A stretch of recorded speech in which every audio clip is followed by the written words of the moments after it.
정치인이 참 운동하는 사람은 그러지 않습니까? 운동하는 사람은 뭔가 진실을 찾아서 진실만을 쥐고 사는데 사실 정치판은 그러지 못하잖아요. 근데 이런 데서 진실 하나로 이 사회의 진실이 뭔가, 진실을 어떻게 찾아가야 되는가, 진실을 찾기 위해서 무엇을 내놓아야 되는가, 이런 걸 온몸으로 보여주신 강사님이십니다. 예, 소개해드리겠습니다. 우리 새누리당에 그 그네가 있다면 우리 통합진보당에 아름다운 그녀가 있습니다. 우리 이정희 전 대표님을 큰 박수로 환영합니다.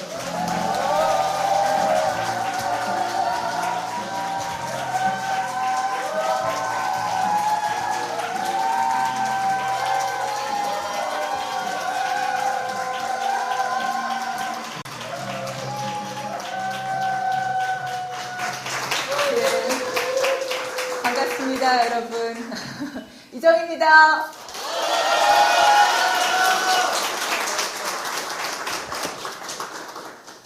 네, 박근혜 후보님은 공주로 태어나셔서 퍼스트레이디가 되셨다가 지금은 이제 여왕으로 이제 등극 사실상 하셨죠, 이미. 예. 국회에서 그 박근혜 의원 그리고 그 주변과의 관계를 이렇게 앞에서 보고 있으려면 여왕이구나 이게 딱 느껴집니다. 이렇게 딱 그 받아 적고 받들어 모시는 모습이. 네, 뭐 저는 태어나기를 이게 약간 무술이과로 태어나가지고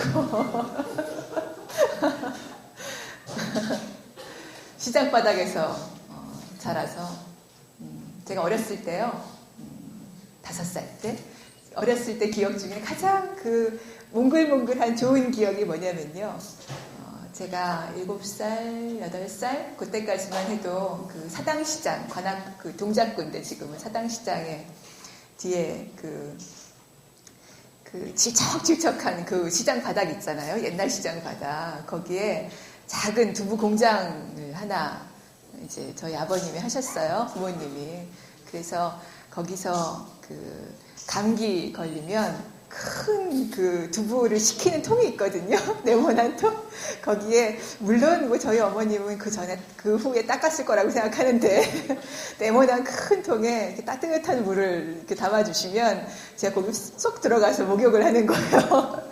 그러면 저희 엄마가 이렇게 보리차에 설탕물을 타가지고 주시던 그게 감기 걸리면 나으라고 해주셨던 건데 그게 지금도 굉장히 따뜻했던 어린 시절의 기억입니다. 뭐 그렇게 자라나서 국회의원이 좀 되는가 했더니 이제 마녀가 돼가지고 뭐 그래서 신분의 차이는 뭐 천양지차로 있습니다. 지난 5월달 이후로 뭐 여러 가지 이야기들을 굉장히 많이 들었습니다.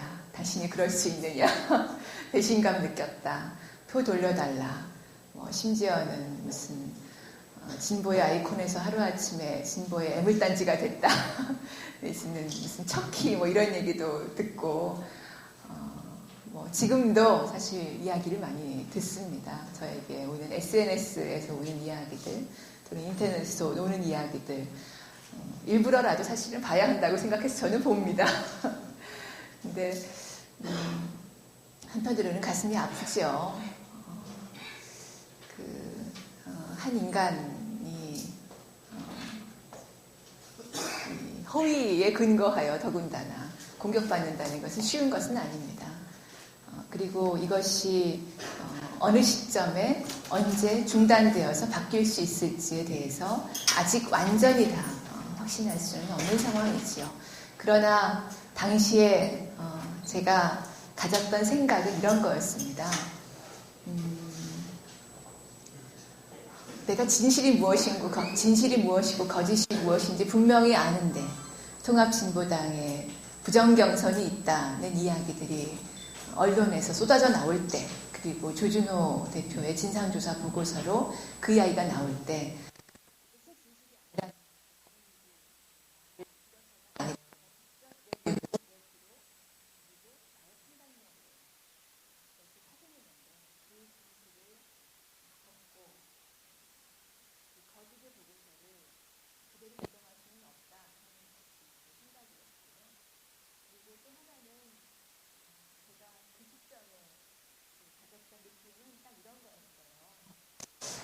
지금 나에게 어떤 길이 열렸는지 알겠다.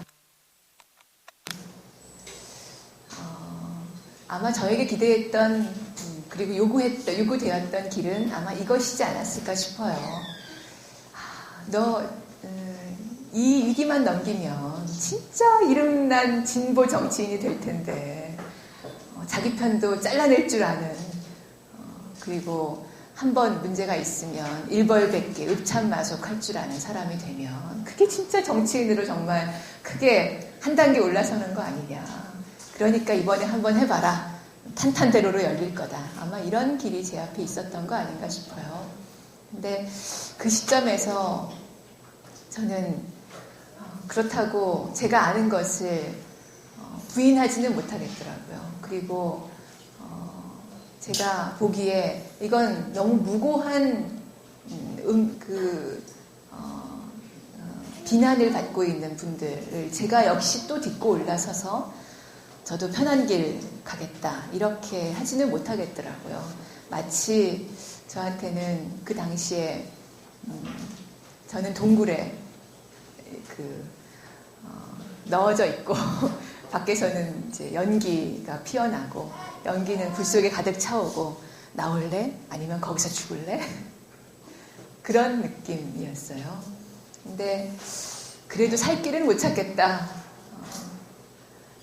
그리고 여기서 지금 당장 이루지 못하더라도 진실을 찾는 길을 가겠다 이런 생각을 하고 그 시기를 보냈습니다.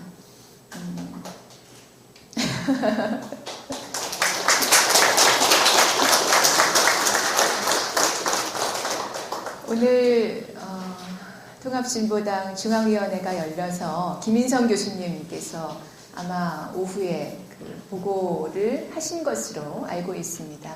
일부를 보다 왔는데 거기에서 로그 기록을 확인해 보니 무엇이 밝혀졌고 그리고 거기에서 무엇이 사실로 확인되었는지를 정확하게 말씀해 주셨죠. 본질은 이거였죠. 사건에 드러난 본질은 조직적인 대규모의 대리 투표, 권한을 넘어선 미투표자 확인을 저지른 세력들이 그것을 감추기 위해서 그리고 총선을 통해서 자신들이 얻으려고 했던 자리를 얻지 못한 데 대한 책임을 뒤집어 씌우기 위해서 당 전체가 부정경선당이다. 또는 당을 이끌었던 또는 특정 후보가 이 부정선거를 자신의 이익을 위해서 만들어냈다. 이런 모함을 뒤집어 씌웠죠. 그래서 특정한 사람들을 제거하려고 했지요. 그런데 제거되지 않았지요. 그러니까 실패하자 당을 튀어나갔지요. 그리고 이 당은 이미 사망선고를 받았다라고 이야기하고 스스로 야권연대를 하겠다면서 지금 새누리당과 민주당과 그리고 다른 정당을 돌아다니고 있지요. 이게 지금의 현실입니다. 그리고 남은 사람들은 진실과 거짓을 분명히 밝혀서 당을 정상화해 나가고 있으나 검찰의 무차별적 소환 통보를 받고 있지요. 그래서 이 당은 부정경선당이라는 것을 검찰이 지금 올가미를 씌우려고 하는 것이 지난주 그리고 이번 주 추석 전후에서 아마 밀려들 겁니다. 다음 주에 언론 뉴스는 통합진보당에서 어떤 부정이 있었느냐를 아마 거의 그 탑기사 수준으로 추석 전에 밀어붙이는 양상이 될 것이다. 이렇게 예상이 됩니다. 오늘 저에게 주어진 제목이 이겁니다. 한국의 젊은이여 단결하라. 세상을 바꾸자. 제가 먼저 결론부터 말씀드리면 제가 드리고 싶은 결론은 이겁니다. 우리 힘을 키워야 된다. 다른 요행수를 바라서는 안 된다. 우리 힘을 키우는 것이 유일한 해결책이다. 그리고 우리는 우리 길을 가야 한다. 다른 무엇에 의해서 주저하거나 머뭇거려서는 안 된다. 이것이 제가 오늘 드리려고 하는 결론입니다. 그리고 그 길은 정확하게 이것입니다. 민중 속으로, 민중과 함께. 그것이 진보 정치의 길이라는 것입니다. 결론을 미리 말씀드려두는 이유가 있습니다. 잊지 말아주셨으면, 기억하고 들어주셨으면 하는 것입니다. 진보 정치가 지금 현 단계 어디에 와 있나를 좀 말씀드리고 싶은데요. 2000년, 97년, 2000년부터 시작된 이 진보 정치, 87년 6월 항쟁의 성과를 고스란히, 87년 7, 8, 9월 노동자 대투쟁의 성과를 고스란히, 그리고 89년에 시작된 조통일 운동의 성과를 고스란히 이어받은 운동들이 진보정당으로 집결됐습니다. 오늘 한양대에 오면서 저도 나름대로 감회가 깊었는데요. 한양대에 올 때는 늘 감회 깊게 생각되는 것이 있습니다. 89년 그때가 6월인지 89년 6월인지 그 전철역 한정거장 반을 뛰어서 담벼락을 넘어서 들어왔던 그 수천 명 가운데 저도 한 사람이었습니다. 제가 대학교 3학년 때. 그래서 한양대에 들어올 때는 늘 감회가 깊은데요. 87년 이후에 열려진 열기들을 다 모아서 우리가 진보정당을 만들었지요. 그리고 차츰차츰 성장해오다가 2008년 한번 어려움을 겪었습니다. 2008년의 어려움의 그 배경 그리고 주요한 동기는 저는 이것이었다고 생각합니다. 2007년, 즉 노무현 정부의 실패, 2007년 대선 패배, 노무현 정부 시절에 진보 진영과 민주개혁 진영이 갈갈이 찢겨져서, 갈갈이 나누어져서 이미 2006년경부터 다음 정권은 이명박에게 넘어갔다. 한나라당이다. 이것이 이미 분명해져서 이제 어떻게 이길 수 있을까를 생각하기보다는 이 패배의 책임을 누구의 것으로 돌릴 것이냐, 나는 그 오명으로부터 어떻게 벗어날 것이냐를 생각했던 바로 그 탈출 사태, 그러니까 2008년 군 탈당의 동기였다고 생각합니다. 난파선, 또 종북정당, 패권주의 이런 얘기들이 그때도 이미 나왔습니다. 저는 2008년 탈당 사태가 있은 직후에 민주노동당에 들어왔습니다. 제가 들어온 이유는 딱 하나입니다. 민주노동당이 너무 어려워졌기 때문에 아마 탈당 사태가 없었다면 그러면 아마 저는 다른 길을 가고 있었을 것 같아요. 그 당시에 진보정당 운동을 해왔던 많은 분들이 계셨고 그분들이 심지어 연예인들까지도 막 다 나서서 하던 때잖아요. 충분히 해나가실 수 있으리라 이렇게 받고 저는 다른 역할을 하는 것도 좋겠다고 생각하고 준비하고 있던 때였는데 당이 그때 너무 어려워져서 그래서 뭐라도 해야 되겠다 이런 생각을 가지고 들어왔습니다. 그때 저한테 처음 쏟아졌던 질문들이 뭐였냐면 그 언론사에서 이걸 물어보시더라고요. 민주당에 왜 안 갔냐. 그래서 저는 거기 한 번도 가겠다고 생각해 본 적이 없습니다. 저는 거기 가면 마음이 불편해서 못 삽니다. 주로 이렇게 대답을 해요. 그러면 그 다음 오는 질문은 그럼 진보신당에 왜 안 갔습니까? 꼭 거기까지 질문이 가더라고요. 제가 그때 드렸던 말씀은 저는 민주노동당이 나라의 자주권 문제 그리고 통일 문제에서 해오는 역할이 굉장히 중요하다고 생각했고 그 점에서 저는 항상 옆에 있었습니다. 민주노동당에서 일을 하시던 분들과 항상 옆에 있었습니다. 그래서 신뢰를 가지게 됐습니다. 그 역할이 굉장히 중요하다고 생각합니다. 이렇게 말씀드렸죠. 그 이후에 그 사태가 어떻게 흘러가는지는 우리 모두가 다 알고 있습니다. 분당이 있은 후에 탈당 사태 이후에 총선 끝나자마자 많은 시민들께서 노동자, 농민들께서 빨리 합쳐야지 그런 이야기를 끝나자마자 하셨고 그래서 다시 이 흩어진 진보 진영을 다시 묶어내겠다 하는 생각을 가지고 그리고 노무현 정부의 실패를 되풀이하지 않기 위해서 이제 우리 한국 사회의 민주 진영과 개혁 진영과 진보 진영이 약간의 차이들을 뒤로 하고 크게 손을 잡아서 이 보수 진영이 언제나 49대 51 또는 49.5 대 50.5 이 아슬아슬한 이 상태를 극복하고 완전히 민주 진보 진영이 우위를 차지할 수 있을 때까지 손을 잡아야 되겠다 하는 생각을 저는 가졌고 그것이 우리 민주노동당의 노선과 일치했습니다. 통합시키고 진보를 통합시키고 그리고 민주세력과 개혁세력과 폭넓은 연대를 만들어서 앞으로 한국 사회에서 이 진보의 방향으로 이것이 주류가 되도록 하겠다 하는 것이 우리 장기적인 방향이었죠. 그래서 그 분당의 결과는 결국 2010년 지방선거의 결과로 드러났습니다. 당시 민주노동당이 140여 명이 넘는 지방의원 당선자들을 배출했고 그리고 진보신당은 그때 30명가량 됐죠? 20명가량? 그 정도 굉장히 작은 숫자를 배출했습니다. 이런 그 양적인 것으로 보더라도 확실히 달랐고 질적으로도 굉장히 달랐죠. 재선 의원들이 나타나기 시작했습니다. 지역구에서. 그것도 민주당과 1대1로 대결한 지역에서 재선 의원들이 나타나기 시작했죠. 이것이 지역에서 우리 진보 정치가 노동자, 농민 속에서, 지역 주민 속에서 신뢰받고 있고 이 신뢰가 정치적 상황의 변화에도 불구하고 크게 흔들리지 않을 수 있다. 이런 단계까지 진전했다는 것을 우리는 만들어냈습니다. 통합진보당을 만들었던 것, 과연 어떻게 평가해야 될 것인가. 이것도 아마 생각되는 분들이 많으시리라 싶어요. 너무 무모했던 거 아닐까? 또는 그 노선 자체가 잘못됐던 건 아닐까? 하는 말씀들도 또 하십니다. 저는 무모했던 것 아닐까? 하는 문제에 대해서는 정말 냉철하게 저 스스로를 돌아봅니다. 준비가 부족했다면 아무리 좋은 것도 준비가 부족했다면 그래서 실패로 돌아갔다면 그 자신의 준비 상황에 비추어 볼 때 무모했다 이렇게 평가받을 수도 있는 것이고 저는 그 평가에 대해서는 겸허해야 된다고 생각합니다.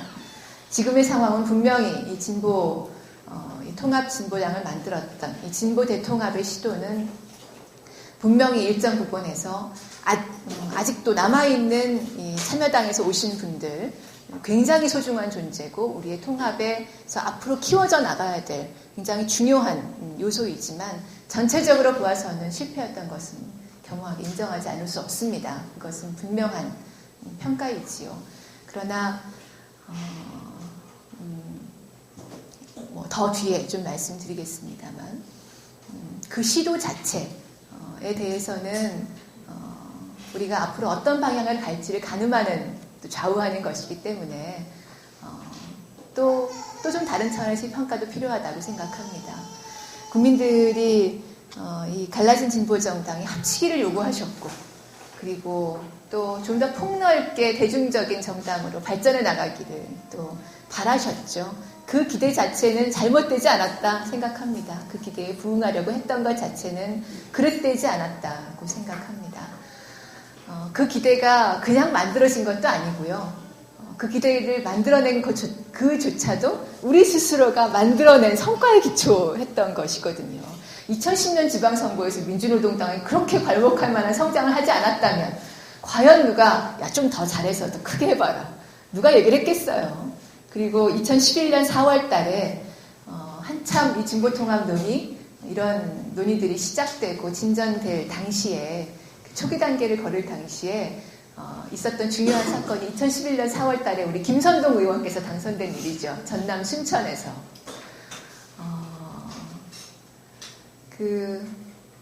당시 그 야권연대가 지방선거 때도 그랬고, 그리고 2011년 4월 달 보궐선거를 앞두고도 굉장히 어려웠습니다. 사실 타결에 이르기까지가 무지무지 어려웠습니다. 그때 2010년에는 그 오병윤 지금 의원님 사무총장으로서 야권연대 협상을 담당하셨고 2011년 4월에는 장원석 전 사무총장께서 그걸 담당하셨는데 제가 옆에서 협상하는 걸 이제 그 듣기도 하고 보고도 받고 당대표 했을 때는 그러잖아요. 막 답답해서 미치겠는 거예요. 한 달째 똑같은 얘기를 해요. 당의 그 주요한 인사들이 사무총장과 뭐 최고위원 이런 분들이 와가지고 똑같은 얘기를 해요. 한 달째. 서로 이게 힘의 변화가 없으니까 물론 민주노동당, 그 당시에 민주노동당은 언제나 야권연대에 가장 적극적이었고, 그리고 가장 빨리 이걸 만들어 나가려고 하는데, 민주당은 빼고, 국민참여당 계속 질질 끌고, 이러면서 계속 늦어지는 거예요. 제가 보고 있으면 굉장히 답답하더라고요. 야, 선거는 닥쳐오고 일은 해야 되는데 맨날 모이면 밤새는 회의에 사무총장급을 갖다가 박아놓고 있으려니까 너무너무 답답하더라고요. 근데 결국 그 결과가 무엇이었는지는 분명히 드러났죠. 결국 우리 그 당시에 민주노동당이 가장 큰 성과를 거뒀고 실제로 2011년 4월 달에는 국민참여당이 실제로 협상에서는 성과를 거뒀지만 결국 한나라당을 이기지 못했습니다. 통합 논의를 시작하게 된 것은 그 이후인데요. 직후인데요. 2011년 5월쯤에 제가 당시 유시민 대표님을 만나서 4가지 조건을 내걸었습니다. 전제 조건이다. 이러면서 이 논의에 대해서 이 이야기에 대해서 동의되지 않으면 통합 논의를 아예 시작할 수 없다. 그 4가지가 있는데 첫 번째는 뭐냐면 이 당은 한 번 만들어지면 어렵다고 뛰쳐나가거나 아니면 마음에 안 든다고 갈라서면 안 된다. 총선해보고 대선해보고 안 되겠다 이러고 나가면 안 되는 당이다. 이걸 먼저 약속해라. 두 번째는 이 당은 아무리 많은 사람들이 그 이후에 더 들어온다고 해도 노동자와 농민이 중심이 되는 진성당원제의 정당이다. 흔들리지 않을 것이다. 우리는 이것을 계속 유지해 나갈 것이다. 동의해야 된다. 세 번째는 한미 FTA에 대해서 입장 변화와 조치가 필요하다. 네 번째는 제가 굉장히 과감한 얘기를 했는데 들으시는 분은 기분이 어떠실지 모르겠는데 제가 대놓고 이렇게 얘기를 했죠. 야권연대는 민주노동당이 하는 거다. 우리의 힘이 있었고 분명히 성과가 있었기 때문에 제가 했던 얘기입니다. 이 통합시키고 연대를 시키는 것은 2008년 탈당 사태를 극복하고 민주노동당의 당원들이 지역에서 노동자 농민들과 함께 만들어낸 당의 힘에 근거해서 가능했던 것이지 그것이 없었다면 아예 추진조차 될 수 없었을 것입니다. 그만큼 기대를 받았던 것이 우리가 만들어낸 성과였지요. 다만 그렇게 우리의 힘의 기초에서 만들어진 그 통합진보당 그리고 야권연대였지만 이 새롭게 그 변화하는 이 통합의 과정에서 우리가 원래 가지고 있었던 진보정당의 운영 원리를 그대로 밀고 나갈 수 있는 조건이 되지 못하고 중간에 공백이 생긴다는 것을 너무나 안이하게 받아들였습니다. 그 점은 저의 잘못에 기인한 바 큽니다.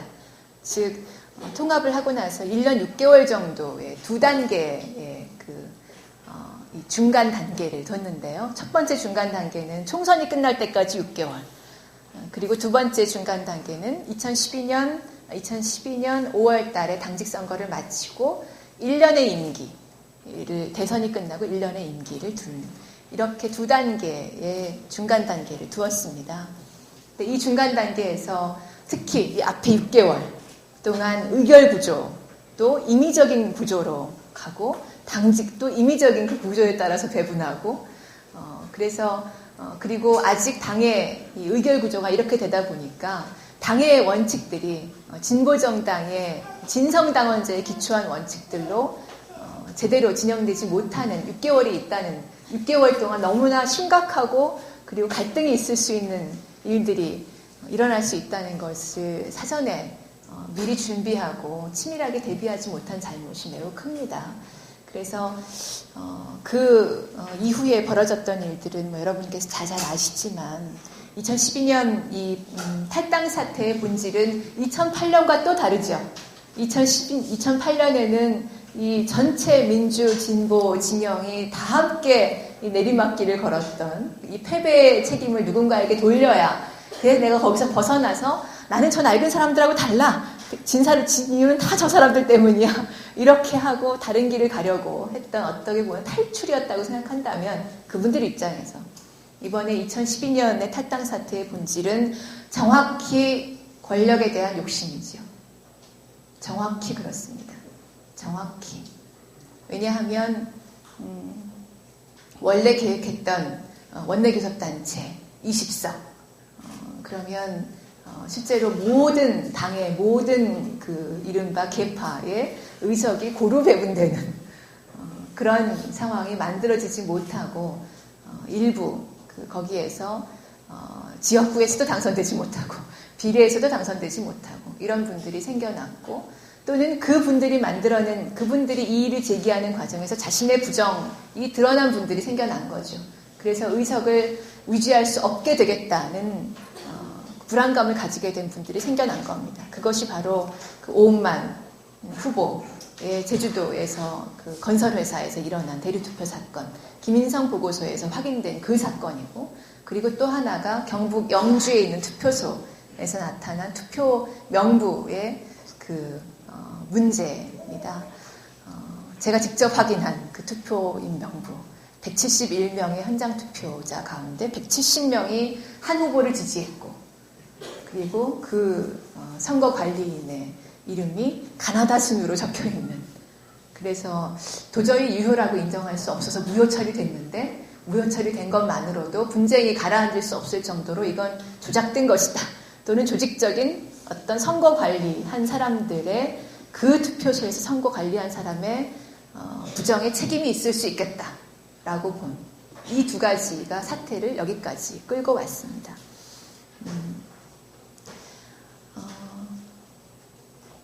일단 당의 권력을 잡으려는 것, 그리고 그 이후에 나타났던 당의 권력을 잡는다는 것의 의미는 이렇게 이어집니다. 대선을 앞두고 있지요. 대선을 앞두고 많은 사람들이 정권 교체를 이야기했습니다. 근데 그 정권 교체를 이야기하는 사람의 머릿속에 있는 것은 아마 조금씩 달랐던 것 같습니다.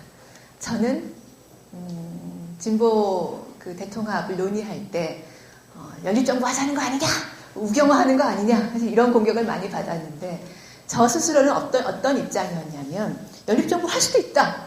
그러나 지금 논의할 단계는 아니다. 2011년 단계에 논의할 것은 아니다. 힘이 있으면 하는 거고 힘이 없으면 안 하는 게 낫다. 그건 언제 판단되느냐. 2012년 4월 총선에 원내교섭단체를 확고하게 만들고, 그리고 여소야대죠? 네. 여소야대 국회를 확실히 만들 수 있느냐에 따라 달라질 수 있다. 그때 가서 판단해야 하는 문제지 미리 김치국 마시면 안 된다 라고 생각했습니다. 그런데 실제로 연립정부를, 정권교체를 어떻게든 해내면 거기서 장관 또는 총리를 얻고자 하는 분들의 마음이 작동했죠. 실제로 그것이 당권에 대한 장악, 그리고 비례의원 승계, 사퇴, 이런 문제로 나타났습니다. 그리고 아마 보시는 것은 야권연대에 대한 대단히 무언칙한 입장으로 드러나고 있다, 이렇게 보셔도 될 겁니다. 두 사태의 본질은 굉장히 다릅니다. 두 사태의 양상은 굉장히 다르죠. 선호, 이유 굉장히 다릅니다. 그러나 본질은 이것이죠.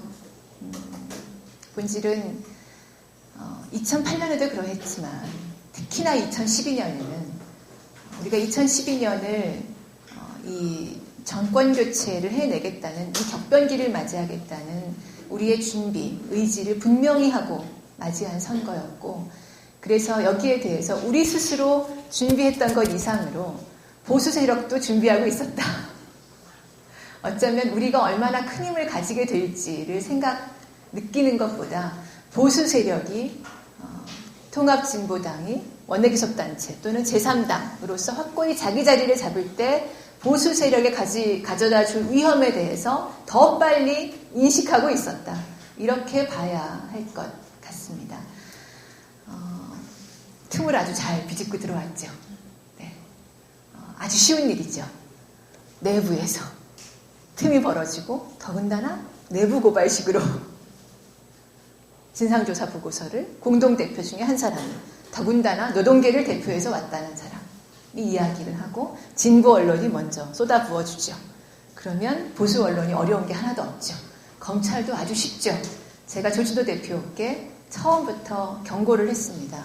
4월 29일 날 투표의 유효성을 인정하기 어렵다는 얘기를 처음으로 딱 그 얘기만 들었는데 서류로 하나도 제가 보질 못했고, 그 얘기를 듣고 제가 당을 해산하자는 얘기냐? 어떻게 그 얘기를 지금 무책임하게 조사도 다 안 끝났는데 할 수 있느냐? 이건 조사가 아직 안 끝난 거라고 봐야 된다. 치밀하게 조사해봐야 되는 문제다. 라고 이야기했는데 조사가 이미 끝났다고 하면서 더 이상 사실관계에서 논하지 말라. 이렇게 진행이 돼버렸습니다. 5월 3일날 대표단 회의에서 제가 보고를 받고 제가 이런 얘기를 했죠.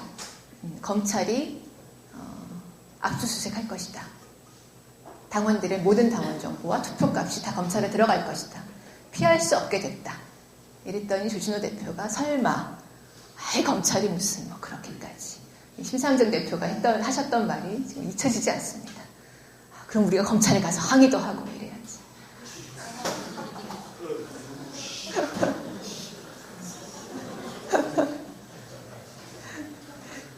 그것이 현실이었습니다. 사태는 그대로 왔죠.